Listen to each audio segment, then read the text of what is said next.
Welcome to 3-Minute Theology with Joel. You know, around Christmas time, I think one of the most popular verses that we hear read or studied is Isaiah 9:6. And this is for good reason. I mean, I can't imagine more hope than Isaiah 9:6 could provide. Well, what does Isaiah 9:6 say? It says, "For to us a child is born, to us a son is given, and the government shall be upon his shoulders, and his name shall be called Wonderful Counselor, Mighty God, Everlasting Father, and Prince of Peace." And then there's a period, and typically we just stop there. But I wonder if the most missed verse at Christmas time is actually Isaiah 9:7.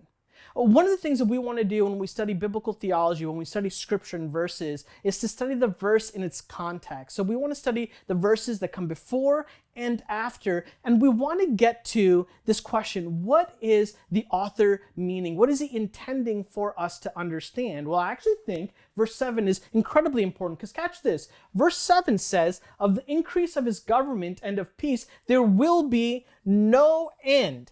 This will not cease. This isn't a temporary reality. On the throne of David and over his kingdom, to establish it and uphold it. That's what Jesus is going to continue to do. And then two incredibly important words: with justice and with righteousness. These are Hebrew words that speak to peace and right standing.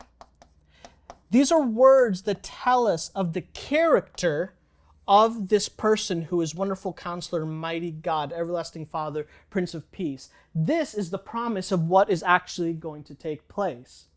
This means that Jesus is going to right all wrongs. Jesus is going to wipe away all the tears. And this also means that at Christmas time, when we remember the first coming of Jesus, the incarnation, it's the advent of Christ, it's actually supposed to teach us to anticipate the second advent, the second return of Jesus, where Jesus would not come as a suffering servant who would die on a cross to defeat death through death. That had already taken place and has already happened. The second advent, the second coming of Jesus would be to do this, what Isaiah reminds us of, to establish his kingdom, to have peace that would have no end, to instill justice and righteousness. Catch this, very important, from this time to forevermore. This is talking about eternity.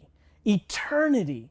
And then how is this all going to happen? I think this is important. The zeal of the Lord of hosts will do this. This means that Jesus has a passion, has a desire to see this come through. And that is the hope of the gospel that we have.